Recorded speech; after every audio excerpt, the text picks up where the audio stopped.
So I got my TRN number. So today we're going to talk about the process of obtaining your TRN number whilst living abroad. So when I initially inquired about the TRN, because the realtor sprung it on me and I didn't know I needed one, and he was like, "Yeah, you need a TRN number. You need to go get one." And I was like, "Oh, snap." So when I went online, there's a long list of things that you need. And of course, I'm here. And I was just like, oh, not this. I hate when I have to mail in stuff and do all this stuff. I would prefer to be able to do everything online.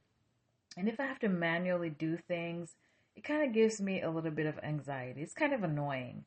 So when I saw the list, I was like, oh my gosh, I really don't want to do this. But anyway, I had to. I didn't have a choice. So the list of the documents that they indicated that I needed to get, I had to get a form of ID notarized. Then I had to take time off to go to the bank and get that notarized document for them. And then I had to fill out the application. So I had to fill that out thankfully, it is in a PDF format, so you can fill it out in the PDF and then print it and sign it. So I did that, and then I had to write a letter stating where you'd like your TRN number to be emailed to while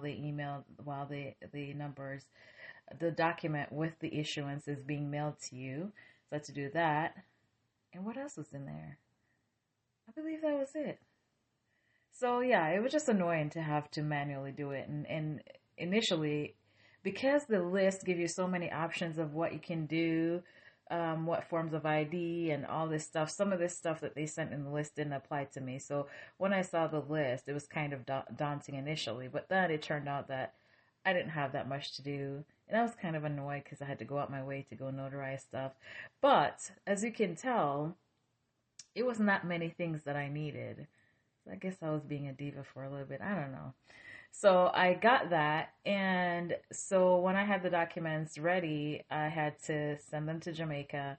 I was in a time crunch, so I had to I really wanted to overnight it. But then when I went to UPS, they couldn't get it. I don't know. They weren't finding the address to be able to send it to.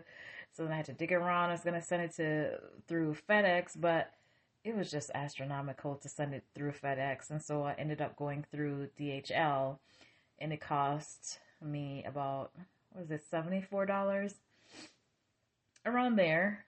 I don't think it was $80, but between 70 and 80 to get it. And I think it was 2 days to Kingston. So that's what I ended up doing. I sent it via DHL with delivery confirmation, made sure somebody had to sign for it. And so I sent it I think it was the day after Thanksgiving. No, it was the week of Thanksgiving. So I sent it the Monday before Thanksgiving, and then it got there. No, I sent it the Friday before it got there, the Monday, the week of Thanksgiving. And so by the time that it was delivered and the time that I heard back was 9 days. So the Monday would have been a week, and then I heard back the Wednesday. They emailed me with the TRN number. So it wasn't too bad. I was kind of excited because I was kind of panicking because it was delivered and it was crickets for about a week. And after a week, I was just like, oh my gosh, did I get everything? Did I do it correctly? I heard nothing, no acknowledgement that they received it, no message that they needed anything else. So I started calling. And of course, I was getting nowhere fast. The phones just rang and rang, or I would reach somebody and they're like, oh, you got to call here. And then I call this number and then no answer. So thankfully, I'm a little bit less stressed now. I have my TRN. I don't know why I'm trying to call it a TRA. My TRN number. So I'm really happy. One other thing too is that you could, if you're living abroad, have an attorney do the paperwork and submit it for you, and you could get it the same day if somebody walks in and submit the paperwork. But what didn't make sense for me to do was to do that because I still had to mail the paperwork to the attorney anyway. So why not just mail it directly to the tax center and have them do that? Because I just didn't see the point. I have to mail it to them, then I have to pay the attorney to submit it. I'm like, no, I will just send it. So, yeah, you can either have somebody do it for you who's down there, a family member, But then at the same time, you still got to mail them the documents because you need that notarized document to be included in the packet. Or you can mail it from where you are. I know I'm in the US, so this is where I mailed it from. So about from the time that I mailed to the time that I received it assigned was about 9 days. So that wasn't too bad.